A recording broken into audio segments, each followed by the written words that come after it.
Hello students, everybody good morning. कैसे हो? आइए, मैं आज आपको अध्याय 9 आरोह भाग 2 के अध्याय 9 रुबैया का भावार्थ कराने जा रहा हूँ। हमने पिछले वीडियो में पढ़ा था रुबैया और गजल के शिल्प सौंदर्य और कवि का साहित्यिक जीवन परिचय। अब हम पढ़ते हैं रुबैया का भावार्थ। आंगन में लिए चांद के टुकड़े को खड़ी, हाथों पे झुलाती है उसे गोद भरी, रह रह के हवा में जो लौका देती है, गूंज उठती है खिलखिलाते बच्चे की हंसी। कवि फिराक गोरखपुरी कहते हैं कि माँ अपने चांद के टुकड़े के समान सुंदर बेटे को गोद में लिए हुए आंगन में खड़ी हैं और वे उसे हाथों पे लेकर झुलाती रहती हैं। इस तरीके से माँ अपने चांद के टुकड़े के समान सुंदर बालक को लिए हुए आंगन में खड़ी हैं और वह उसे गोद में लेकर हाथों पर झुला रही है। रह रह के हवा में जो लौका देती है, गूंज उठती है खिलखिलाते बच्चे की हंसी। आंगन में लिए चांद के टुकड़े को खड़ी, हाथों पे झुलाती है उसे गोद भरी, रह रह के हवा में जो लौका देती है, गूंज उठती है खिलखिलाते बच्चे की हंसी। माँ अपने चांद के टुकड़े के समान सुंदर बेटे को लेकर आंगन में खड़ी है, वह उसे गोद में लेकर हाथों पे झुलाते हुए आनंदित हो रही है।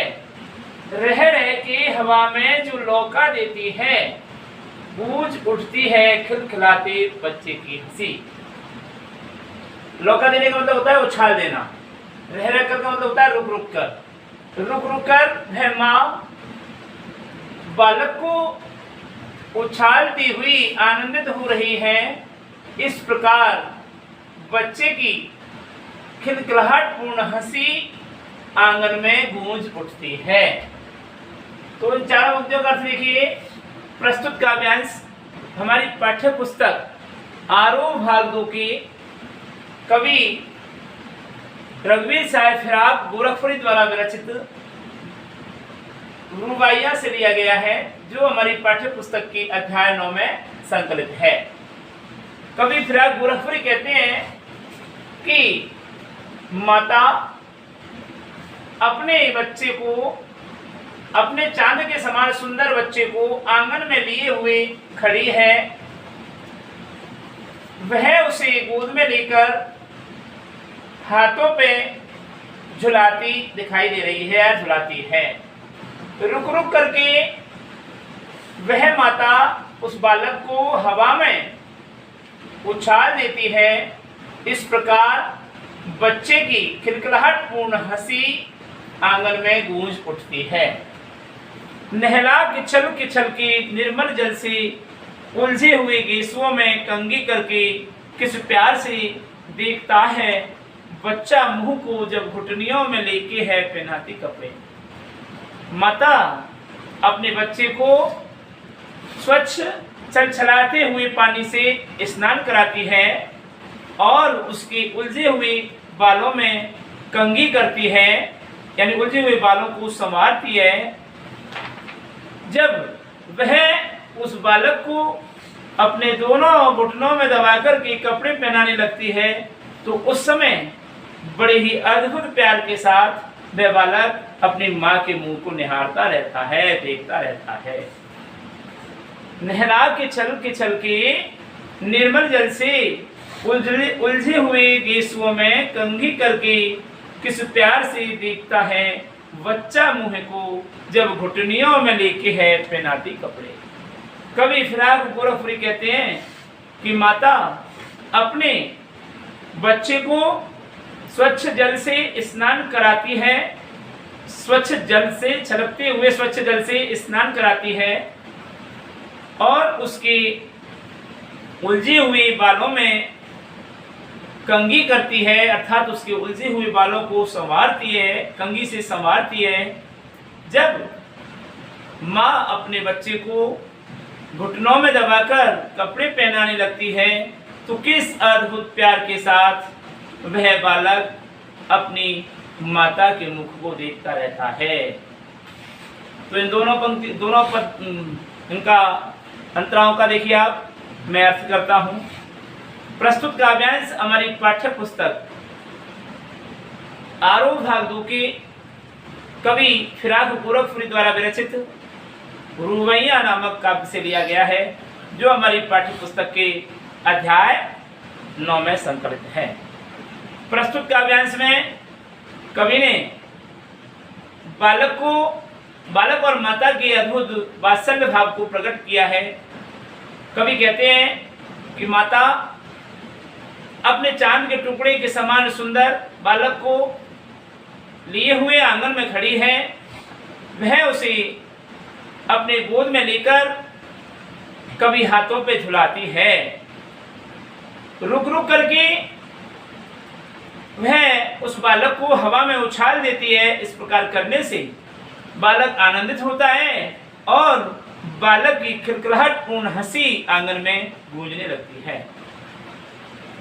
कवि फिराक गोरखपुरी कहते हैं कि माता अपने बालक को छलछलाते हुए स्वच्छ जल से स्नान कराती है और उसके उलझे हुए बालों में कंघी करती है, और जब वह उस बालक को अपने घुटनों में दबा करके कपड़े पहनाने लगती है तो उस समय किस अद्भुत प्यार के साथ बच्चा अपने माता के मुख को निहारता रहता है।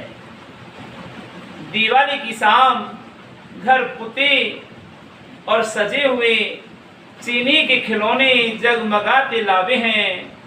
वो रूपवती मुखड़े पे एक नर्म दमक बच्चे के घरौंदे में जलाती है दिए। दीपावली की सायंकाल का समय है, सभी के घर आंगन लिपे पुते और सजे हुए हैं। शायर कहते हैं कि माता अपने बच्चों के लिए चीनी मिट्टी के जगमगाते हुए खिलौने लेकर के आती हैं। जब वह माता अपने बच्चों के घरौंदों में, अपने बच्चों के मिट्टी के बने हुए उन खिलौनों में क्या करती है, दीपक जलाती है, तो उसके मुखड़े पर एक अद्भुत कोमल चमक निखरने लगती है। किसकी? कि मैं चलो मेरे बच्चे के घर के खिलौने में दीपक जला रही हूँ। दीपावली की सायंकाल का समय है, सभी के घर आंगन लिपे पुते और सजे हुए हैं। माता अपने बच्चे के लिए चीनी मिट्टी के जगमगाते हुए, जगमगाहट करते हुए खिलौने लेकर आती है। जब वह माँ अपने बच्चे के खिलौने रूपी घरौंदों में दीपक जलाती है तो उसके सुंदर मुखड़े पर एक अद्भुत कोमल चमक निखरने लगती है। आंगन में ठुमक रहा है, जिद आया है, बालक तो है ही, चांद पर ललचाया है। दर्पण उसे देकर कहती है माँ, देख आईने में चांद उतर आया है। बालक आंगन में खेल रहा है किंतु मचल गया है और जिद पर अड़ा हुआ है। कैसी जिद? चंद्रमा को प्राप्त करने की जिद। आंगन में ठुनुक रहा है, आंगन में मचल रहा है, जिद आया है, जिद पर अड़ा हुआ है। कवि कहते हैं कि अरे बालक ही तो है, बालक तो है ही, बालक ही तो है, चांद पे ललचाया है, चांद पर उसका मन ललचा गया है कि मैं चांद को प्राप्त करना चाहता हूँ, चांद रूपी खिलौने को प्राप्त करना चाहता हूँ। तब माता उसे क्या करती है कि दर्पण दे के माँ कह रही है, माँ दर्पण उसे दे के कह रही है, माँ माता उसे शीशा दे करके कहती है कि देख आईने में चांद उतर आया है, देख इस शीशे में तेरा चांद रूपी खिलौना उतर आया है। यह रूपक अलंकार है। तो इन दोनों पदों का आप सर्वप्रथम देखिए, प्रस्तुत काव्यांश हमारी पाठ्य पुस्तक आरोह भाग 2 की कवि फिराक गोरखपुरी द्वारा विरचित रुबाइयां नामक काव्य से लिया गया है, जो पाठ्य पुस्तक की अध्याय 9 में संग्रहित है। प्रस्तुत काव्यांश में कवि ने माता और पुत्र के वात्सल्य भाव का वर्णन किया है। माता किस प्रकार अपने पुत्र के लिए दीपोत्सव के समय पर खिलौने लेकर आती है और किस प्रकार उसे आनंदित करती है, ऐसा उल्लेख किया है। शायर फिराक गोरखपुरी कहते हैं कि दीपावली की सायंकाल का समय है, सभी के घर आंगन लिपे पुते और सजे हुए हैं।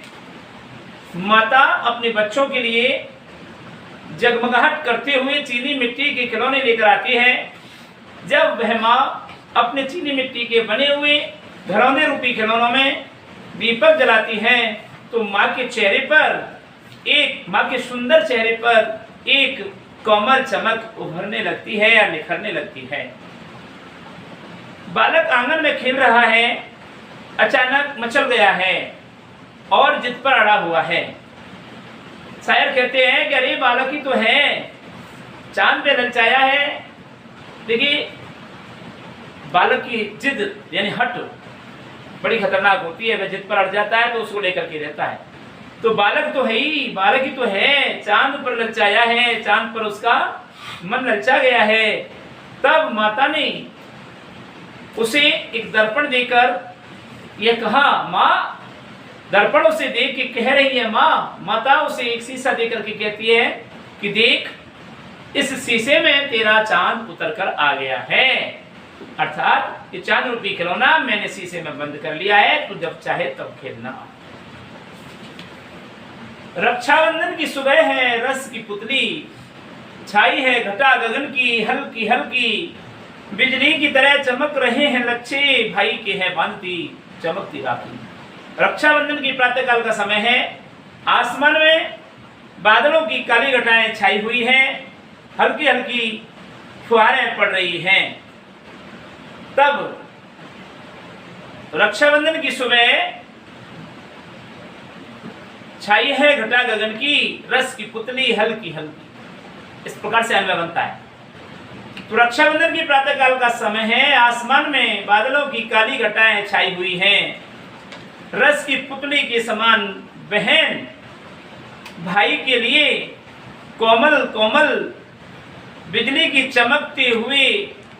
तरह चमकते हुए लच्छे राखियों के लेकर के आती है और वह भाई की कलाई पर चमकती हुई राखी बांधती है। रिपीट कर रहा हूं, रक्षाबंधन की प्रातःकाल का समय है, आसमान में काली घटाएं छाई हुई हैं। कहां से आया यह देखिए, रक्षाबंधन की सुबह छाई है घटा गगन की, रस की पुतली हल्की हल्की, बिजली की तरह चमक रहे हैं लच्छे, भाई के है बांधती चमकती राखी। ऐसे आएगा। अन्वय करेंगे तब। अन्वय को समझते हो कि कविता के शब्दों को इस प्रकार से प्रस्तुत करना कि एक एक शब्द अर्थ करते जाएं तो उसका अर्थ स्पष्ट हो जाए। तो रक्षाबंधन की प्रातःकाल का समय है, आसमान में घटाएं, काय की घटाएं, बादलों की घटाएं छाई हुई हैं, रस की पुतली के समान यानी प्रेम रूपी रस की पुतली के समान कोमल कोमलता का भाग धारण करते हुए बहन अपने भाई के लिए बिजली की तरह चमकते हुए राखियों के लच्छे लेकर आती है। तो और भाई की कलाई पर वह चमकती हुई राखी बांधती है। अब पूरे पद्यांश का मैं अर्थ कर रहा हूं। प्रसंग और संदर्भ मैंने 2-3 बार बोल दिया है, केवल अर्थ कर रहा हूं और अर्थ के साथ में जो समझ में नहीं आया आप कमेंट्स कीजिए। आंगन में लिए प्रस्तुत काव्यांश में कवि या शायर फिराक गोरखपुरी माता के वात्सल्य भाव का प्रकट करते हुए स्पष्ट करते हैं कि माँ अपने चांद के टुकड़े के समान सुंदर बालक को लिए हुए आंगन में खड़ी है। वह उसे गोद में लेकर हाथों में झुला रही है। रुक रुक करके वह उस बालक को हवा में उछाल देती है। ऐसा करने से बालक की खिलखिलाहट पूर्ण हंसी आंगन में गूंज उठती है। माता अपने बच्चे को स्वच्छ छलछलाते हुए पानी से स्नान कराती है और उसके उलझे हुए बालों में कंघी करके बालों को संवारती है। जब वह बालक को या बच्चे को अपने घुटनों में दबा करके कपड़े पहनाने लगती है, उस समय वह बालक किस प्यार से, एक अद्भुत प्यार के साथ अपने माता के मुख को निहारता रहता है। कवि या शायर एक चीज लिखेंगे आप, तो शायर फिराक गोरखपुरी कहते हैं कि दीपावली का शाम का समय है, सभी के घर आंगन लिपे पुते और सजे हुए हैं। माता अपने बच्चों के लिए चीनी की जगमगाहट करते हुए खिलौने ले, चीनी मिट्टी के बने हुए, चीनी के मतलब शुगर से नहीं है, चीनी मिट्टी के बने हुए जगमगाहट करते हुए खिलौने लेकर आती है। जब वह माता अपने बच्चों के खिलौने रूपी घरों में दीपक जलाती है तो उस रूपवती सुंदर माता के मुखड़े पर एक कोमल चमक का भाव उभरने लगता है और संतोष होता है कि मैं मेरे बच्चे के खिलौने में घरों में दीपक जला रही हूँ। शायर फिराक गोरखपुरी कहते हैं कि बालक आंगन में खेल रहा है किंतु मचल गया है और जिद पर अड़ा हुआ है। शायर कहते हैं कि बालक ही तो है, अरे उसे चांद रूपी खिलौने पर मन ललचा गया है। तब माता ने उस समस्या का समाधान करते हुए कहा कि देख, तब दर्पण देकर के माता उससे कह रही है कि देख, इस आईने में तेरा चांद रूपी खिलौना उतर आया है, जब चाहे तब खेलते रहना। रक्षाबंधन की सायंकाल सुबह का समय है, आसमान में बादलों की घटाएं छाई हुई हैं। रस की पुतली के समान कोमलता को धारण करती हुई बहन हल्की हल्की कोमल राखियों की चमकती बिजली की भांति चमकते हुए लच्छों को लेकर आती है और भाई की कोमल कलाई पर चमचमकती हुई राखियों को बांधती है। ये बहन और भाई का अद्भुत वात्सल्य और स्नेह की भावना का भाव प्रकट किया गया है। तो ये था रुबाइयाँ। अब इसका जब विशेष रहेंगे तो विशेष में आपको मैंने कल शिल्प सौंदर्य लिखवाया, उस शिल्प सौंदर्य के 3 से 5 बिंदु आप इस शिल्प सौंदर्य पर लिखेंगे। ठीक है, तो पहले आप सबसे पहले क्या लिखेंगे, इसका संदर्भ लिखेंगे, फिर आप इसके लिखेंगे प्रसंग और फिर लिखेंगे इसकी व्याख्या, और व्याख्या के बाद लिखेंगे आप इसका शिल्प सौंदर्य यानी विशेष का वर्णन करेंगे। अब आता है आपका गजल। गजल में देखिए शायर क्या कहता है, नौरस गुंची पंखुड़ियों की नाजुक गिरहें खोले हैं, या उड़ जाने को रंगो गुलशन पे पर तोले हैं। नौर तारे आंखें जब कावे हैं, जर्रा जर्रा सोए हैं, तुम भी सुनो हो यारो, सब में सन्नाटी कुछ बोले हैं। हम नौरस गुंचे, नौरस कहते हैं नए नए रस को धारण, नया नया रस, नौरस। गुंचे पंखुड़ियों की, गुंचे यानी कलियां, पंखुड़ियों की, नाजुक यानी कोमल, गिरहें खोले हैं, गिरहें यानी गांठों को, खोले यानी खोल रहे हैं। आपने वो देखा होगा पुष्प खिलने से पहले उस पुष्प की क्या दशा होती है। पुष्प खिलने से पहले पुष्प एक गठीली गांठ में रहता है, जिसको आप क्या कहते हैं, डोरी कहते हैं, उसे कच्ची कली कहते हैं। पुष्प के खिलने से पहले की अवस्था को कली के रूप में कहते हैं, अभी विकसित नहीं हुई पूरी तरह से। तो ऐसी गांठ रहती है, गांठ बंदी रहती है उसकी, है ना। देखना गुलाब की, गेंदा की, किसी की पुष्प को देख लीजिए आप, एक डोरी सी रहती है, गांठ रहती है। तो नए नए नौरस कहते हैं नए नए रस से परिपूर्ण पुष्पकली अपनी पंखुड़ियों की कोमल गांठों को खोल रही है, अर्थात पुष्प विकसित होने जा रहा है। जो ऐसा लग रहा है यानी जो ऐसा लग रहा है मानो गुलशन में, उपवन में, बगीचे में रंगो वो यानी गंध, रंग और गंध, रंग और खुशबू उड़ने के लिए अपने पंखों को खोल रहे हैं। तोले हैं यानी खोल रहे हैं। नवरस यानी नया नए रस से युक्त, गुंचे यानी कलियां, पुष्प कलियां अपनी नाजुक कोमल गिरह यानी गांठों को, काय की गांठों को, पंखुड़ियों की कोमल गांठों को खोल रही हैं। तो नए नए रस से युक्त पुष्पकली अपनी पंखुड़ियों की कोमल गांठों को खोलती हुई दिखाई दे रही है। पुष्प के विकसित होने की दशा का वर्णन करते हुए शायर फिराक गोरखपुरी कहते हैं कि नए नए रस से युक्त पंखुड़ियां, पुष्पकलियां अपनी पंखुड़ी की कोमल गांठों को खोल रही हैं, जो ऐसा लग रहा है मानो उत्प्रेक्ष अलंकार, मानो बगीचे में रंग और खुशबू उड़ने के लिए अपने पंखों को क्या कर रही हैं? खोल रही हैं। तारी आंखें झपकावे जरा जरा सोई है, तुम भी सुनो हो यारो, सब में सन्नाटी कुछ बोले हैं। आसमान में तारे टिमटिमा रहे हैं। आंखों को झपकाना, आंखों को झपकाने का मतलब तारे छिटकना, तारे छिटकने का मतलब होता है बहुत सारे तारे हैं और वो एक एक करके लुप्त हो रहे हैं। तारे आंखें झपकावे हैं। तो ऐसा समय कब आता है? अर्धरात्रि के बाद। अर्धरात्रि के बाद जब आसमान में तारे टिमटिमाते हुए दिखाई दे रहे हैं तो पृथ्वी पर कण कण सोया हुआ रहता है।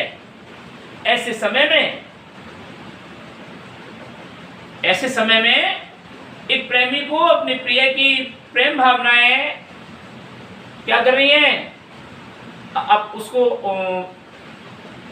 परेशान कर रही हैं और कहती हैं कि तुम भी सुनो यारो, अरे मित्रों जरा तुम भी तो सुनो। इस रात्रि के समय में सन्नाटा भी बोलता हुआ सा दिखाई दे रहा है, अर्थात उसकी प्रेमी की प्रेम भावनाएं उसे जागृत करने की लिए प्रेरित हो रही हैं। तो आसमान में जब तारे टिमटिमा रहे होते हैं तो ऐसे अर्धरात्रि के समय पृथ्वी पर कण कण सोया हुआ होता है। ऐसे समय में भी एक दीवाना कहता है कि अरे यारो, अरे मित्रों जरा तुम भी तो सुनो।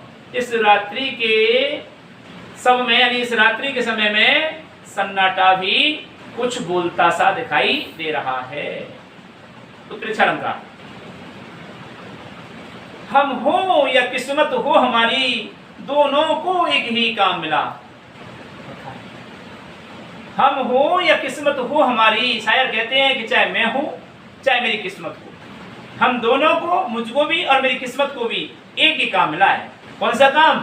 किस्मत हमको रोले हुए है, हम किस्मत को रोले हुए हैं। किस्मत हमको रो रही है कि हाय एक ऐसा आदमी मेरे को मिला कि मैं कितनी दुर्भाग्यशाली हूँ, और मैं उस किस्मत को कोस रहा हूँ कि वाह मेरी किस्मत कि मेरे भाग्य में क्या लिखा हुआ है। तो हम हो या किस्मत हो हमारी, शायर कहता है कि चाहे मैं हूँ चाहे मेरी किस्मत हो, हम दोनों को परस्पर एक दूसरे को कोसने का ही काम मिला है कि किस्मत हमारे ऊपर रो रही है कि मेरा कैसा समय है कि मुझे ऐसा दुर्भाग्यशाली व्यक्ति मिला, और हम उस किस्मत को कोस रहे होते हैं और किस्मत पर रो रहे हैं, किस्मत का रोना रो रहे हैं। जो मुझको बदनाम करे हैं, काश वे इतना सोच सकें, मेरा पर्दा खोले हैं या अपना पर्दा खोले हैं। शायर फिराक गोरखपुरी कहते हैं कि जो लोग इस संसार में प्रेम के साथ मुझे बदनाम कर रहे हैं, जरा वे इतना तो सोचते कि अरे वो मुझे बदनाम नहीं कर रहे, वे अपना पर्दा खोल रहे हैं, अर्थात अपने व्यक्तित्व को उजागर कर रहे हैं कि मेरा काम ही आलोचना करना होता है, मैं तो हमेशा ही दूसरों की बुराइयां करने वाला हूँ। कि जो मुझको बदनाम करे हैं, अरे जो मेरे प्रेम के साथ मुझे बदनाम किए हुए हैं, काश, मुझे अफसोस है उन पर कि वो जरा इतना तो सोच सकते कि अरे वो मुझे बदनाम नहीं कर रहे, वो मेरी बुराइयों को प्रकट नहीं कर रहे, वो मेरी कमियों के पर्दे को नहीं खोल रहे। अब तो वे अपनी कमियों को उजागर करते हुए और अपने को ही बदनाम कर रहे हैं। ये कीमत भी अदा करे हैं हम बदरुस्तु ए होश हवास। बदरुस्तु ए होश हवास यानी पूर्ण होश और हवास में, अर्थात पूर्ण होश में। हम होशो हवास कहते हैं ना, आप किसी से पैसा उधार लेते तो उसमें लिखना पड़ता है कि मैं पूर्ण होशो हवास के साथ में, अर्थात पूर्ण किसके साथ में, पूरी तरह से होश में रह करके और विवेक के साथ। बदरुस्ती होशो हवास का मतलब होता है पूर्ण होश में और विवेक के साथ। ये कीमत भी अदा करें, हाँ ये कीमत भी अदा करे हैं हम बदरुस्तु होश हवास, तेरा सौदा करने वाले दीवाने भी होने हैं। एक प्रेमी अपनी प्रिय से कह रहा है, हे प्रिय आप क्या समझते हैं, हम तुम्हारे प्यार के लिए कुछ भी कीमत अदा कर सकते हैं, कुछ भी कीमत दे सकते हैं।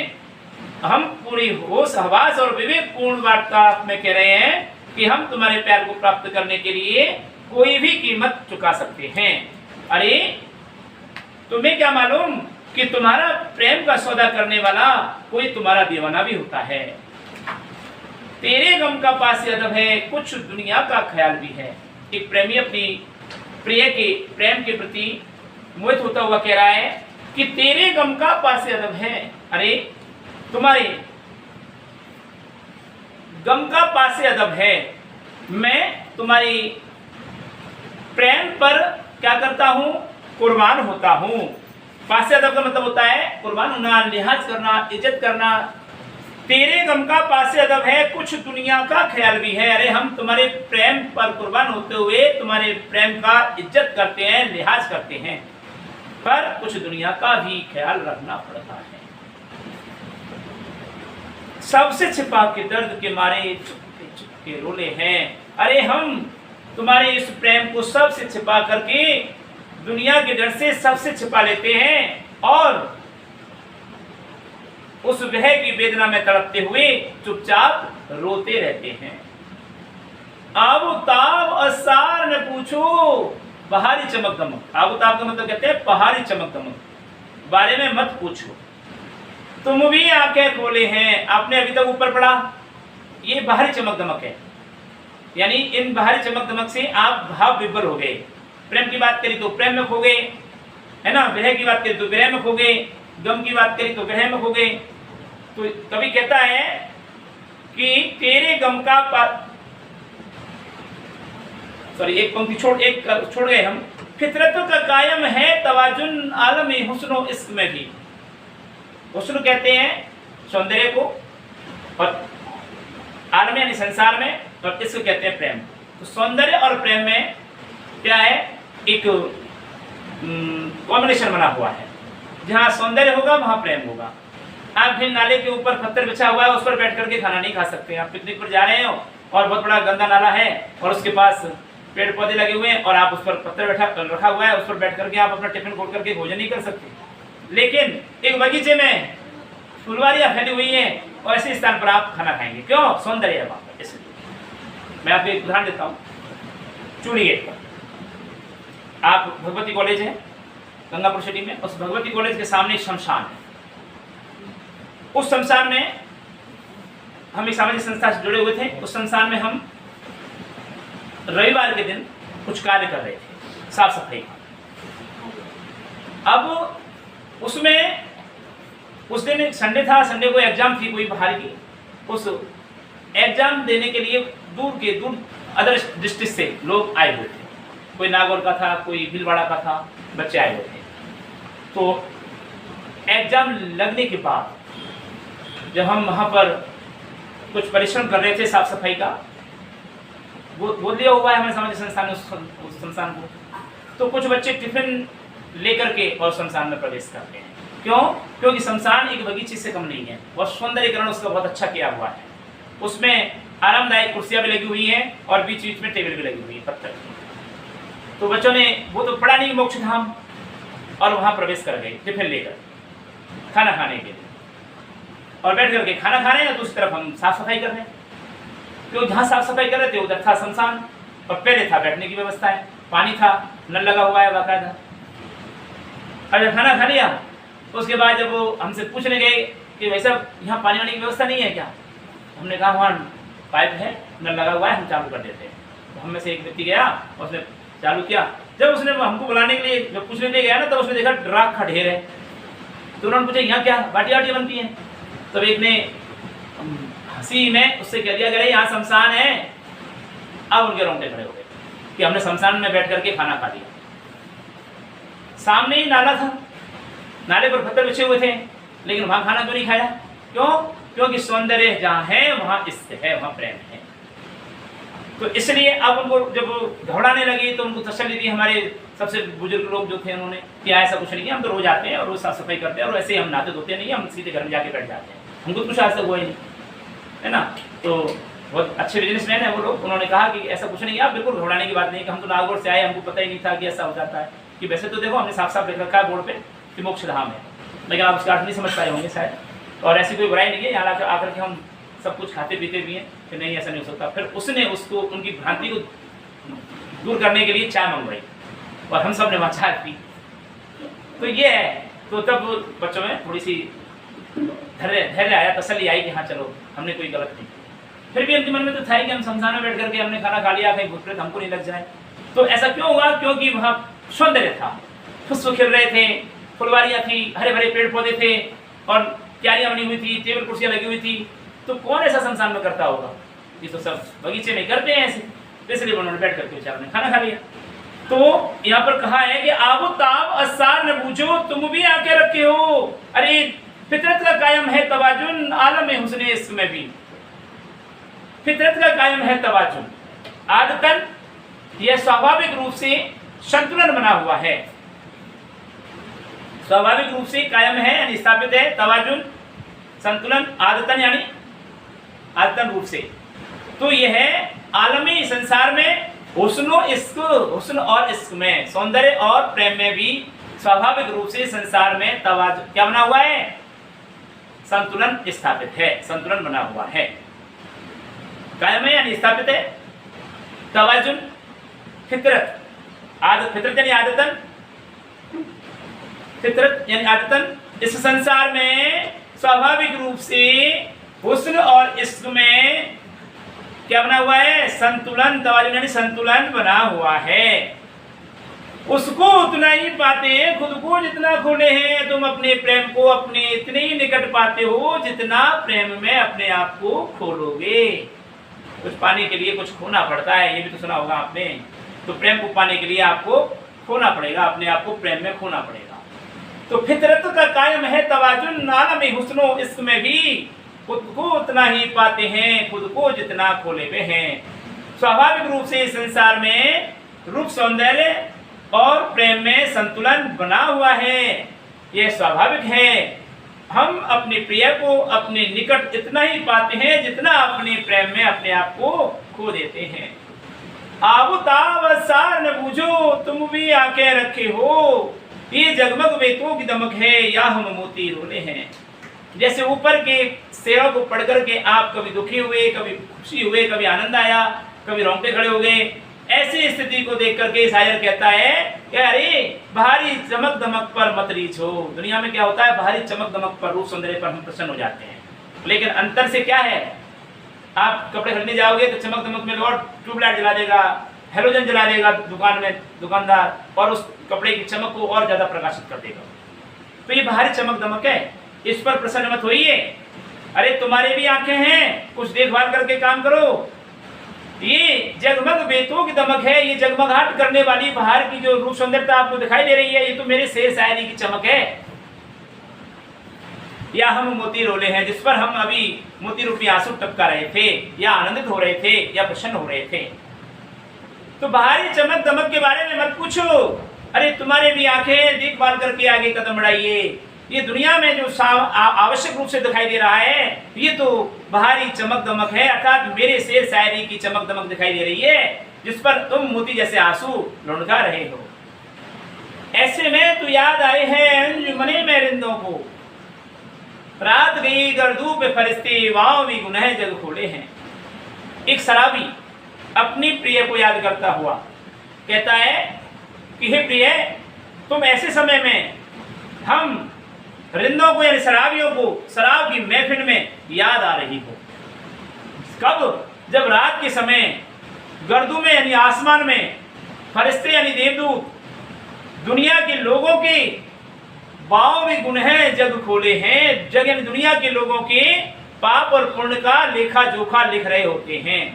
भाई यमराज जी अपने मुनीम से हर व्यक्ति का लेखा जोखा लिखवाता है प्रत्येक दिन कि आज जैसे मैं हूं, मैंने आज सुबह उठा तब से लेकर के और सो गया तब तक क्या अच्छा बुरा किया, ये सब मेरे खाते में लिखेगा। वो कब लिखेगा? जब मैं सो जाऊंगा तभी तो लिखेगा, तब तो मैं कुछ काम नहीं कर रहा ना। तो ऐसे समय में जब रात्रि के समय गर्दों में यानी आसमान में फरिश्ते यानी देवदूत 52 गुनह दुनिया के पाप पुण्यों का लेखा जोखा लिख रहे होते हैं, ऐसे समय में हे प्रिय, तुम हम शराबियों को शराब की महफिलों में याद आ रही होती हो। शायर फिराक गुरफ्फरी कहते हैं कि सद के फिराक एजाज सुखन के कैसे उड़ा ली ये आवाज, इन गजलों के पर्दे में तुम मीर की गजलें बोले हैं। सद के फिराक एजाज सुखन, सद के यानी कुर्बान होते हैं, हे फिराक हम तुम्हारी इस सुख देने वाली महत्वपूर्ण शायरी पर कुर्बान होते हैं। अरे तुमने ये ऐसी सुंदर आवाज कहां से चुराई? एजाज सुखन यानी बेहतरीन, सदके फिराक, सदके जावा अर्थात कुर्बान होते हैं। फिराक से कहते हैं कि हे फिराक हम तुम्हारी इस बेहतरीन शेर शायरी पर कुर्बान होते हैं। अरे तुमने इस शेर शायरी की आवाज कहां से चुरा के लाई, अर्थात कहां से ये लाए हो सब कुछ?